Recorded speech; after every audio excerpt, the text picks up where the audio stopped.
Hello mama's and डडाज, मेरा नाम प्रांशी मुखर्जी है और नैपियन हील्स में आपका स्वागत है।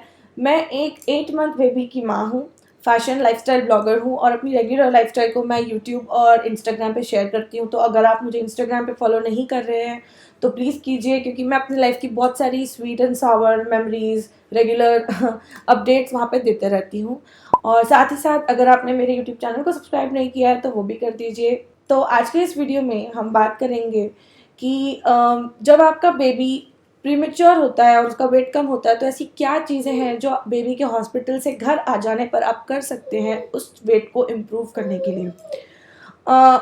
हाँ, मुझे पता है कि जब आप एक न्यू पेरेंट बनते हैं, फर्स्ट टाइम पेरेंट बनते हैं, तो वो अपने आप में ही एक बहुत डिफ़िकल्ट जॉब है, क्योंकि आपको बहुत सारी चीज़ों का पता नहीं होता है कि आपको क्या करना है, क्या नहीं करना है, कैसे करना है। बहुत सारी चीज़ें हैं जो आपको नहीं पता होती हैं और वो चीज़ें और डिफ़िकल्ट हो जाती हैं अगर आपके पास कोई गाइडेंस नहीं है, अगर आपके पास कोई एल्डर्स नहीं है जो आपको गाइड कर सके। बट वो चीज़ें और भी ज़्यादा डिफ़िकल्ट हो जाती है जब आपका बेबी प्रीमेच्योर होता है और उसका वेट कम होता है, वो वीक होता है, तो वो चीज़ें और भी ज़्यादा डिफ़िकल्ट हो जाती हैं। तो ये चीज़ें मुझे पता है क्योंकि मेरा बेबी प्रीमेच्योर था। मेरा बेबी 35th वीक में पैदा हुआ था और उसका वेट 2.3 केजीज़ था, जो कि बहुत कम होता है। और उसका weight for I think starting के 3 वीक्स में और कम हुआ था, जिसने हमको और ज़्यादा मतलब टेंशन दे दी थी। और मतलब हम लोग बहुत ज़्यादा टेंशन में रहते थे उस दौरान जब बच्चे का वेट कम हो गया था। ये बहुत नॉर्मल है शुरू में बच्चे का वेट कम होना। डिलीवरी के बाद कुछ टाइम तक बच्चे का वेट कमता है और उसके बाद बढ़ना शुरू होता है, ये काफ़ी नॉर्मल है। बट क्योंकि मेरे बच्चे का वेट ऑलरेडी बहुत कम था, तो जब वो और कम हुआ उससे मेरी टेंशन दुगनी हो गई थी। तो ऐसी क्या चीज़ें थी जो डॉक्टर ने हमको बताया, जो डॉक्टर ने हमको गाइड किया कि ये करो, ऐसे करो, ये मत करो, वो चीज़ें, वो सारी चीज़ें मैं आज आपके साथ इस वीडियो में शेयर करूँगी। ये वीडियो थोड़ी लंबी हो सकती है, बट इस वीडियो में आपको वो सारी इन्फॉर्मेशन मिलेगी जो कि मतलब आप लोगों के लिए लाइफ चेंजिंग, आपकी मतलब बहुत ज़्यादा हेल्पफुल होगी। I am sure, I can guarantee. तो प्लीज़ ये वीडियो पूरी देखिएगा। तो सबसे पहले मैं आपको बता दूँ कि प्री मेच्योर बेबीज़ होते क्या है। नॉर्मली एक प्रेगनेंसी 40 वीक्स की होती है, बट प्रीमेच्योर बेबीज़ वो होते हैं जो 37 वीक्स से पहले जन्म ले लेते हैं। और अगर प्रीमेच्योर बेबी का वेट 2.5 केजी से कम होता है तो मोस्ट ऑफ द केसेस में उन बच्चों को स्पेशल ट्रीटमेंट दी जाती है।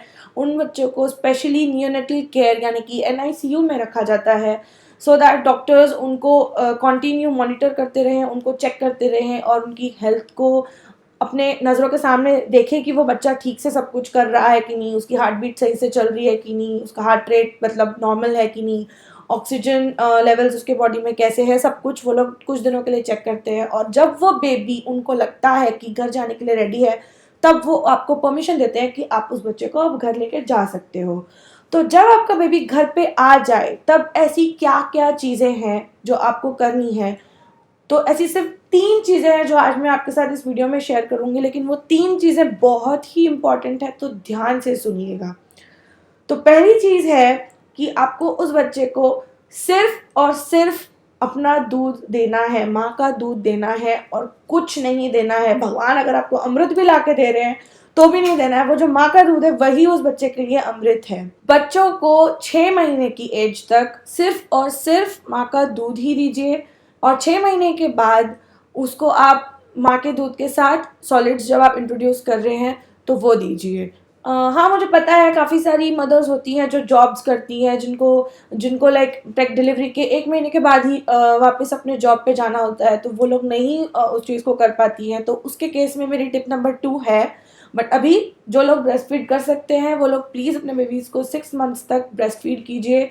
ब्रेस्ट मिल्क में एंटीबॉडीज़ होती हैं जो कि आपकी बेबी की इम्यूनिटी बिल्डअप करता है। ब्रेस्ट मिल्क में मतलब प्रोटीन होता है, फैट होता है, सब कुछ होता है, कार्बोहाइड्रेट्स होते हैं, हर एक वो चीज़ होती है जो एक बच्चे को सही ग्रोथ के लिए चाहिए। तो आप अपने बच्चे को सब कुछ दें। और ऐसा कई लोग बोलते हैं कि डिलीवरी के बाद आप ये मत खाओ, वो मत खाओ, बट जो कि मैं मानती हूँ वो ये है कि आप सिर्फ खट्टी और ठंडी चीज़ों के साथ साथ आप मिल्क प्रोडक्ट से भी थोड़ा दूर रहिए, क्योंकि जो गाय का दूध होता है अगर वो आप इंटेक करेंगी तो आपके द्वारा वो आपके बेबी में जाएगा, जो कि आपके बेबी के लिए इन्फेक्शियस हो सकता है, आपके बेबी को उससे कुछ इन्फेक्शंस हो सकते हैं। तो आई थिंक आपके डॉक्टर ने भी, आपके पीडियाट्रिशियन ने भी आपको ये रेकमेंड किया होगा कि आप एटलीस्ट 6 महीने तक गाय का दूध या कोई भी डेयरी प्रोडक्ट ना कंज्यूम करें। बट ब्रेस्ट फीडिंग करने में भी एक ऐसी खास बात है जो आप कर सकती हैं जिससे आपके बेबी का वेट और तेज़ी से इम्प्रूव होगा। वो ये है, आप अपने बेबी को डायरेक्टली ब्रेस्ट फीड ना करके अपने बच्चे को एक्सप्रेस ब्रेस्ट मिल्क दें। यानी कि जो ब्रेस्ट पम्प्स होते हैं, आप उनको यूज़ करके अपना ब्रेस्ट मिल्क उसमें पंप आउट कीजिए और उस मिल्क को फिर अपने बच्चे को चम्मच से या फिर बॉटल से आप अपने बच्चे को पिलाइए। ये मैं इसीलिए बोल रही हूँ, एक सिंपल फिजिक्स है कि जब आपका बेबी डायरेक्टली ब्रेस्ट फीडिंग करता है तो जो सकिंग का प्रोसीजर होता है उसमें आपके बेबी की जो जितनी एनर्जी लग जाती है उतनी एनर्जी समझो उसने कंज्यूम की है। तो बेसिकली उसने ज़्यादा उतनी कैलोरीज अर्न नहीं की जितनी उसने बर्न कर दी है।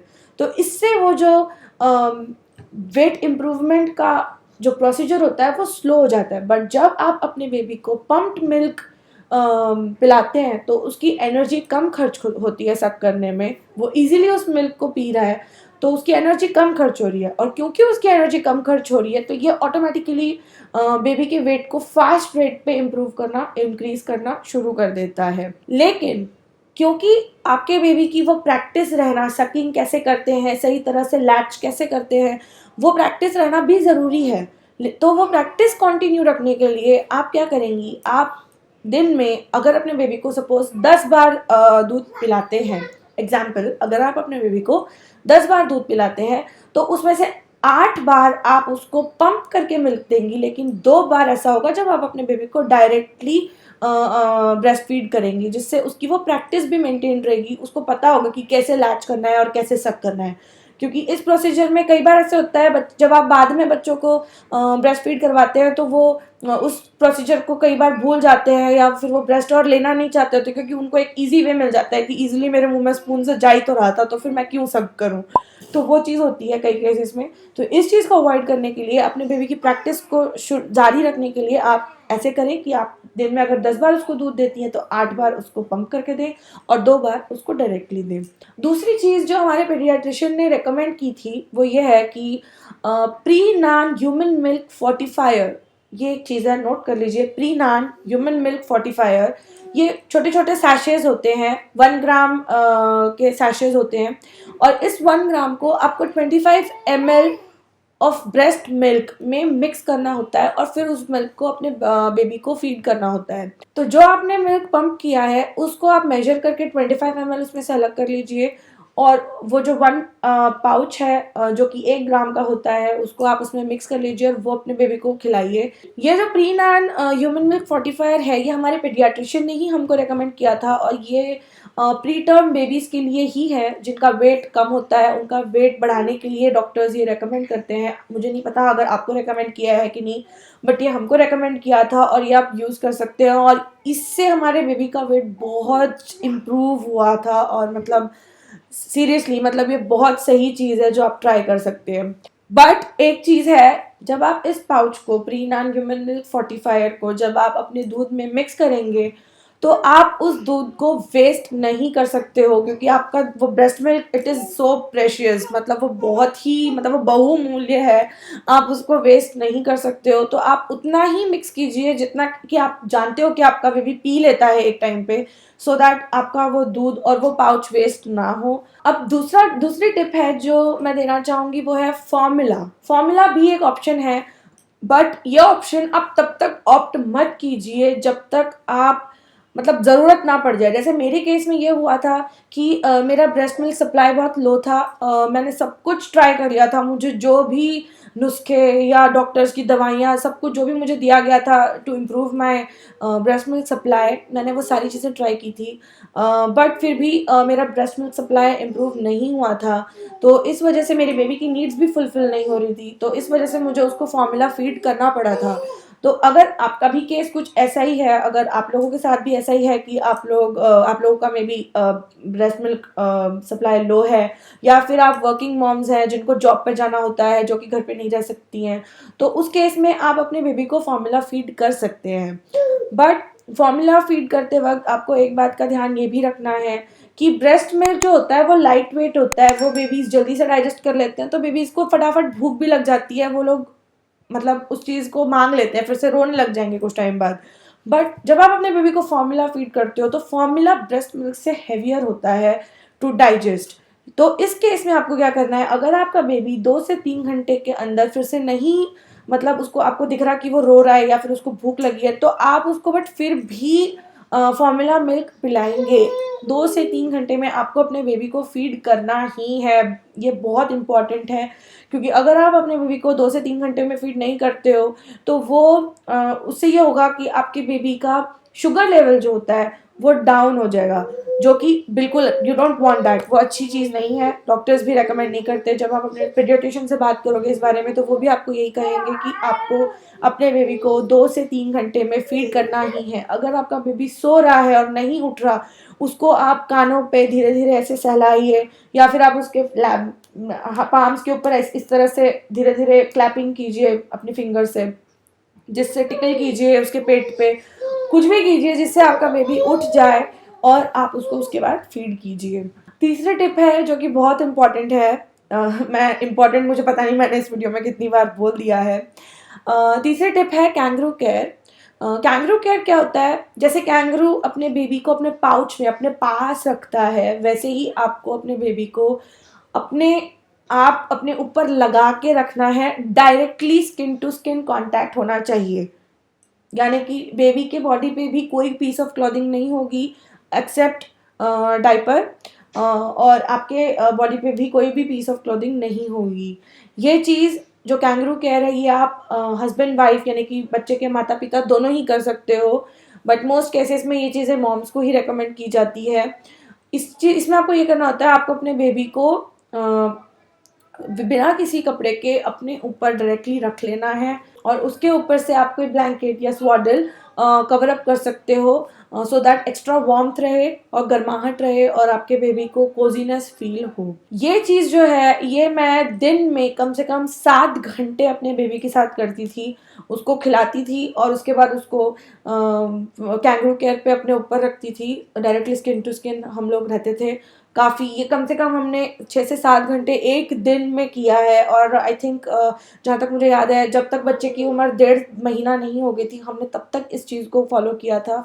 उसके बाद जब हम लोग डॉक्टर के पास फिर से चेकअप के लिए गए थे तो उसका वेट हमें दिखा कि काफ़ी इम्प्रूव हो गया है, और तब और उस चीज़ की ज़रूरत नहीं थी, तो हमने उसके बाद वो चीज़ बंद की। अब मैं आपको बता दूँ कि कैंगरू केयर के बेनिफिट्स क्या हैं। कैंगरू केयर के बेनिफिट सिर्फ ये नहीं है कि आपकी और आपके बच्चे की बॉन्डिंग उससे इम्प्रूव होगी। कैंगरू केयर के बहुत सारे बेनिफिट्स हैं। कैंगरू केयर से बच्चे की बॉडी का टेम्परेचर जो है वो रेगुलेटेड रहता है, यानी कि मेंटेन रहता है। कैंगरू केयर से उसका वेट बहुत ज़्यादा अच्छे से इम्प्रूव होता है। कैंगरू केयर से उसे भूख काफ़ी अच्छे से लगती है। कैंगरू केयर से उसकी नींद भी काफ़ी अच्छी होती है क्योंकि उसको सेफ और सिक्योर फील होता है अपने पेरेंट्स के पास। तो ये सारे बेनिफिट्स हैं कैंगरू केयर के। आप एटलीस्ट दिन में ज़्यादा नहीं तो 5 घंटे एटलीस्ट अपने बेबी के साथ कैंगरू केयर कीजिए और देखिए आपको मिरेक्युलस रिजल्ट्स मिलेंगे। सो दैट्स ऑल, आज की वीडियो के लिए इतना ही। यही वो 3 बहुत इम्पॉर्टेंट, बहुत ज़्यादा इम्पॉर्टेंट टिप्स थे जो मुझे आपके साथ शेयर करने थे, जो कि मैंने खुद भी फॉलो किए थे, और आप ये फॉलो कीजिएगा। और उसके बाद मुझे कमेंट्स में बताना बिल्कुल नहीं भूलिएगा कि आप लोगों का रिजल्ट कैसा रहा, और आप लोगों के बेबी का वेट बढ़ा तो किस तरह बढ़ा, और अगर कोई ऐसी और टिप्स हैं जो आप लोगों ने फॉलो की हैं अपने बेबीज़ के साथ तो वो भी कमेंट्स में शेयर ज़रूर कीजिएगा। अगर आपको ये वीडियो अच्छा लगा तो प्लीज़ सब्सक्राइब कीजिए और वीडियो को लाइक करना मत भूलिए। Until next time, bye bye.